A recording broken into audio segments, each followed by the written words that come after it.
बिस्मिल्लाहिर्रहमानिर्रहीम। अस्सलाम वालेकुम। आप एज ए रेस्पिरेटरी थेरेपिस्ट काम कर रहे हैं, आपने एबीजीज ले ली हैं। एबीजीज आपको लेने के बाद आपने मशीन में लगा दिए और मशीन से जो रिज़ल्ट निकला है उन एबीजीज का, उन ब्लड का, वो आपको शक हो रहा है कि ये एबीजीज नहीं है बल्कि वीबीजीज है। अब इसको हम किस तरह से फाइंड आउट करेंगे कि ये हमारे पास एबीजीज हैं, ये जो ब्लड मैंने लिया हुआ है ये वाकई एबीजीज है या नहीं है, या ये हमारे पास वीबीजीज है। इसको फाइंड आउट करने के लिए कुछ चीज़ें इंपॉर्टेंट होती हैं जो आपको आनी चाहिए, ज़्यादा मुश्किल नहीं है। एक तो कंपैरिजन है, एबीजीज की वैल्यूज़ की कंपैरिजन, वीबीजीज की वैल्यू की कंपैरिजन, ये हम करेंगे। बाद में हम इसको फाइंड आउट करेंगे कि हमारे पास किस तरह की वैल्यूज़ है जो आपको ये पॉइंट दे सकती हैं कि ये एबीजीज नहीं बल्कि वीबीजीज है। क्लियर होगी बात? सिंपल, हम स्टार्ट करेंगे वैल्यूज़ की कंपैरिजन से, एबीजीज की वैल्यूज़ एंड वीबीजीज की वैल्यूज़। इसको आप गौर से देख लें, ठीक है। ये मैं आपको कॉन्सेप्ट क्लियर भी कर देता हूं कि जो पीएच हमारे पास एबीजीज में होगा वो ज़्यादा एसिडिक नहीं होगा, क्योंकि उसमें ऑक्सीजन की तादाद ज़्यादा होती है और कार्बन डाइऑक्साइड की तादाद कम होती है। इसी वजह से पीएच यहाँ पे नॉर्मल होगा, ज़्यादा एसिडिक नहीं होगा। जो वीबीजीज होती हैं वहाँ पे आपके पास ब्लड क्या होगा, वो एसिडिक होगा। वो एसिडिक क्यों होगा? क्योंकि वहाँ पे कार्बन डाइऑक्साइड की तादाद ज़्यादा है, ठीक है। वेनस ब्लड में कार्बन डाइऑक्साइड ज्यादा होता है, तो अगर एक चीज कार्बन डाइऑक्साइड ज्यादा है तो दूसरी कौन सी चीज कम होगी? वो आपके पास PO2 कम होगा, लेकिन उसको अभी बाद में डिस्कस करते हैं। PCO2, PaCO2, partial pressure of arterial CO2 आपके पास यहाँ पे 40 होगा, यहाँ पे 45 होगा। ये ज्यादा होगा, यहाँ पे कम होगा। Partial pressure of arterial oxygen 80 mmHg, लेकिन यहाँ पे 40 mmHg में होगा। क्लियर कट बात है, ये नॉर्मल फिजियोलॉजी है कि आर्टीरियल ब्लड में ऑक्सीजन ज़्यादा होगा, कार्बन डाइऑक्साइड कम होगा। वेनस ब्लड में कार्बन डाइऑक्साइड ज़्यादा होगा और ऑक्सीजन कम होगा। बाइकार्ब की अगर हम बात कर ले तो बाइकार्ब यहाँ पे भी और यहाँ पे भी, इसमें आप ज़्यादा कंपैरिजन नहीं कर सकते क्योंकि इनमें वैल्यूज़ की ज़्यादा जो है ना चेंजेस नहीं होती। इसके अलावा एक है saturation of arterial oxygen and saturation of venous oxygen. जो सैचुरेशन ऑफ आर्टीरियल ऑक्सीजन है वो मोर देन 92% होगा, लेट से 96% है। SvO2 saturation of venous arterial oxygen आपके पास 70% होगा या लेस देन 70% होगा। इसकी डिफरेंसेस जो है ना वो होगी। क्यों? क्योंकि अगर पार्शियल प्रेशर ऑफ ऑक्सीजन ज़्यादा है तो साथ में ऑक्सीजन की तादाद, जो Hb की कैरिंग कैपेसिटी है वो भी ज़्यादा होगी। साथ में अगर आप SvO2 को देख लें तो SvO2 में यहाँ पे वेनस ब्लड है, वेनस ब्लड में ऑक्सीजन की तादाद कम होती है, इसी वजह से परसेंटेज भी कम है। अब आपको किस तरह से पता चलेगा कि ये एबीजीज नहीं है बल्कि वीबीजीज है? मैंने ब्लड तो लिया हुआ है, मैंने इस सोच पे ब्लड लिया था कि मैं एबीजीज करूंगा, लेकिन वो तो आर्टीरियल ब्लड वेनस ब्लड आ गया है। तो इसकी कुछ फिजिकल साइंस भी हैं कि जब आप ब्लड लेते हैं ना तो जो एबीजीज होते हैं वो ज़्यादातर डार्क नहीं होते, वो लाइट कलर के रेड होते हैं और मतलब वो इतना गाढ़ा भी नहीं होता। साथ में अगर वीबीजीज आप देख ले वेनस ब्लड तो वो ज़्यादातर डार्क होता है, डार्क रेड कलर में जो है ना उसकी कलरेशन होती है। लेकिन इसके ज़रिए आप ये कंपैरिजन ये फाइंड आउट नहीं कर सकते कि ये एबीजीज है या वीबीजीज, लेकिन ये मैंने आपको एक वो बता दिया है। अब वैल्यूज की बेस पे अगर आपके पास देखना है ना तो दो इंपॉर्टेंट चीजें हैं। कौन सी? एक है आपके पास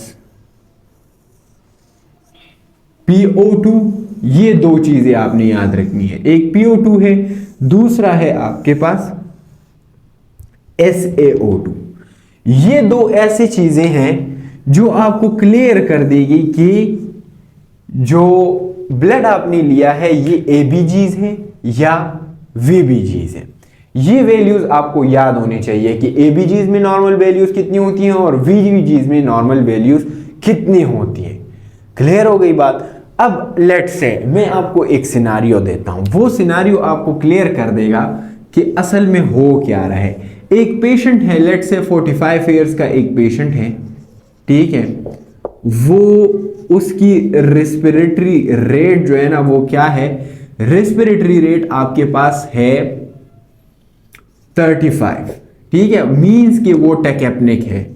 आपके पास पेशेंट टेकेकार्डिक भी है, पेशेंट टेकेकार्डिक है, साथ में उसकी जो एबीजीज रिजल्ट, सॉरी एक और चीज, SpO2, जो SpO2 उसने जो है ना वो आपने पल्स ऑक्सीमीटर लगाया हुआ है, उस पे रिजल्ट आया हुआ है 88%। इसको और इन दो को आपने कंफ्यूज नहीं करना। वो सिचुएशन जो आर्टरी से आपको मिलेंगी उसको SaO2 कहेंगे, वो सिचुएशन जो आपको वेनस से मिलेगी उसको SvO2 कहेंगे, वो सिचुएशन जो आपको पल्स ऑक्सीमीटर के जरिए मिलेगी, मॉनिटर में नजर आएगा, उसको हम SpO2 कहेंगे। ये चीज आपने याद रखनी है, ठीक है।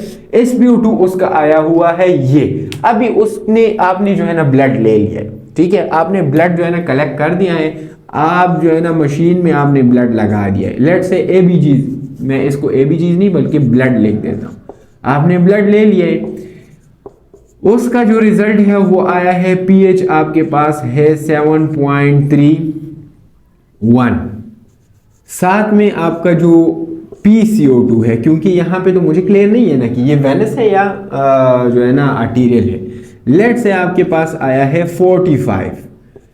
अब इंपॉर्टेंट चीज की तरफ आ जाते हैं, PO2 आपके पास आया हुआ है 40, साथ में आपका जो HCO3 है उससे कुछ भी क्लियर आपको नहीं होगा, और SO2 saturation of oxygen of blood, ठीक है, वो आपके पास आया हुआ है 55%। क्लियर होगी बात, ये रिजल्ट्स आपके पास निकले हैं उन ब्लड से। अब आप यहां पे सोच रहे होंगे कि ये तो मेरे पास आर्टीरियल ब्लड है ही नहीं, इसकी जो रिजल्ट्स है वो तो आर्टीरियल ब्लड से रिलेटेड है ही नहीं। हाँ, सवेयर कंडीशन में आपके पास ऐसी रिजल्ट्स आ सकती हैं जो जिसमें PO2 और PCO2 और ये सारी चीजें कम और ज्यादा होगी, लेकिन एक पेशेंट जो ऑलरेडी SpO2 उसका 88% है तो उसकी जो SvO2 है या SaO2 है वो 55% कैसी आ सकती है। ये बात आपने याद रखनी है कि जो SpO2 का रिजल्ट होता है ना वो ज्यादा एक्यूरेट नहीं होता। जो पल्स ऑक्सीमीटर का जो एक्यूरेट सबसे होगा वो ब्लड का होगा। तो ब्लड में तो आपके पास 55% आया है, लेकिन पल्स ऑक्सीमीटर पे 88% लिख रहा है। तो आपने ये बात याद रखनी है कि SpO2 जो मैंने ब्लड जो मॉनिटर पे देखा हुआ था वो तो 88% था, मेरे पास रिजल्ट्स कैसे जो है ना वो इस तरह के आ गए। ऐसा हो ही नहीं सकता कि पल्स ऑक्सीमीटर पे आपको 88% शो हो रहा हो लेकिन इस जो ब्लड में है वो SpO2 से कम हो, जो पल्स वाला है उससे कम हो, ऐसा नहीं हो सकता। हाँ, एक कंडीशन में हो सकता है, जो कार्बन मोनोऑक्साइड की पॉइजनिंग होती है वहां पे आपका जो है ना वो क्या होगा, वो रिजल्ट्स अलग आएंगे, लेकिन वहां पे आप कंफ्यूज ना हो। एक बात याद रखिए, जो SpO2 आपने मॉनिटर पे देख लिया वो 88 है। अब आपने यहां से जो है ना क्या करना है, कंपैरिजन करना है। अब इसके लिए मैं आपको एक फार्मूला बता देता हूं। लेट्स से आप एज एन रेस्पिरेटरी थेरेपिस्ट आप देख ले कि मॉनिटर पे, अच्छा मॉनिटर पे तो 90% आ रहा है, ठीक है, 90% क्या आ रहा है, 90% आपके पास सिचुएशन आ रही है। अब इसके लिए एक -30 रूल है। क्या चीज है, -30 रूल। -30 रूल का क्या मतलब है कि अगर आपने एक एवरेज PO2 निकालना है, पार्शियल प्रेशर ऑफ ऑक्सीजन निकालना है SpO2 के बेस पे, तो आप क्या करेंगे कि लेट्स से यहां पे आपके पास 90% सेचुरेशन आ गया है, तो आप इससे क्या करेंगे, 30 को माइनस करेंगे, -30। तो जब आप इसको 30 से माइनस करेंगे तो क्या रिजल्ट आएगा, आपके पास 60 रिजल्ट आएगा। तो इससे आपको क्या नजर आ रहा है, 60 mmHg आना चाहिए। मींस कि आपका जो एवरेज, जो आपका एस्टिमेटेड PO2 होगा वो कितना होगा, 60 होगा। लेकिन यहां पे मेरा जो रिजल्ट है इसको मैं 90 कर देता हूं, लेट्स से ये 90 है। अब मेरा जो SpO2 है वो 90 है, लेकिन यहां पे तो PO2 जो है ना वो 40 से भी कम आ रहा है या 40 आ रहा है, तो ये बात बिल्कुल ठीक नहीं है। तो इसका मतलब क्या है कि आप क्या करेंगे, SpO2 को याद रखेंगे। अच्छा, मेरा मॉनिटर में जो SpO2 नज़र आ रहा था वो तो 90 था, यहाँ पे तो ये SpO2 जो है ना, ये सैचुरेशन जो है ना, ये तो कम आ रहा है, तो मींस ये रिजल्ट सही नहीं है। ठीक है, ये रिजल्ट बिल्कुल ठीक नहीं है। दूसरी बात, अगर लेट से SpO2 90% आ रहा है और इसको मैं -30 रूल पे अप्लाई कर दूं, तो 90 से अगर 30 कम किया जाएगा तो 60 आएगा, लेकिन फिर भी यहाँ पे रिजल्ट जो है ना वो मेरे पास 40 आ रहा है, तो ये भी ठीक नहीं है। मीन्स अगर रिजल्ट आना चाहिए था तो वो 60 के अराउंड आना चाहिए था, और जो सैचुरेशन थी वो ऑलमोस्ट 88-90% तक आनी चाहिए। क्लियर होगी बात? तो यहाँ पे दो इंपॉर्टेंट चीज़ें मैं आपको अभी क्लियर कर देता हूँ कि जब भी आपने ABGs या VBGs को फाइंड आउट करना है तो उसके लिए आपका PO2 इंपॉर्टेंट है, साथ में आपका जो है ना क्या चीज़ इंपॉर्टेंट है, सैचुरेशन SO2। ठीक है, और SO2 जो है ना वो किस चीज़ का होगा, ब्लड का होगा। क्लियर हो गई बात? ये आसान है, लेकिन इसमें ज़्यादा कंफ्यूज नहीं होना। ये जो मैंने आपको सिनारियो दिया है ना, इससे आपको क्लियर हो जाएगा। अगर हम समरी की बात करें ना, तो समरी इसमें ये है कि आपने ब्लड ले लिए हैं, आपको नॉर्मल वैल्यूज़ का पता है। लेट से अगर यही सिनारियो हम ले लें, ठीक है, तो यही सिनारियो के बेस पे अगर हम बात करें, आपने ब्लड ले लिए हैं, यही रिजल्ट्स आए हैं, तो आपको कोई शक नहीं होगा, क्योंकि आपके पास वहां पे जो पल्स ऑक्सीमीटर पे SpO2 नजर आएगा ना, SpO2, तो वो कितना होगा, वो 97% होगा, 98% होगा, 100% भी आ सकता है। तो आपको कोई शक नहीं होगा, क्योंकि आपको यहाँ पे भी सेम रिजल्ट मिलेगा और यहाँ पे भी सेम रिजल्ट मिलेगा।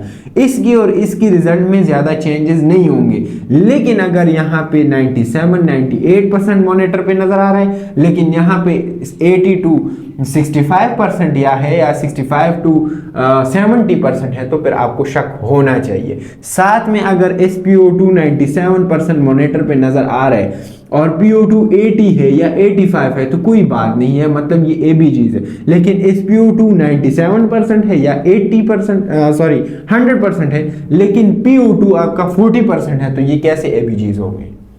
क्लियर होगी बात? तो सिंपल दो चीजें आप याद रखें। एक चीज PO2 को याद रखें कि PO2 की नॉर्मल वैल्यू आपकी कितनी होनी चाहिए ABGs में। अगर मेरे पास रिजल्ट ये आ गया है कि जो ब्लड है उसमें PO2 40 है, लेकिन पल्स ऑक्सीमीटर पे जो सैचुरेशन मुझे याद है वो 90% थी, तो मैं क्या करूंगा, SpO2 जो मॉनिटर पे नजर आ रहा है उससे एस्टिमेटेडली मैं 30 को माइनस करूंगा, तो मुझे एस्टिमेटेड PO2 याद आ जाएगी कि 60 जो है ना वो आना चाहिए, लेकिन यहाँ पे 40 है, तो ये रिजल्ट्स गलत है, ये ABGs नहीं बल्कि VBGs है।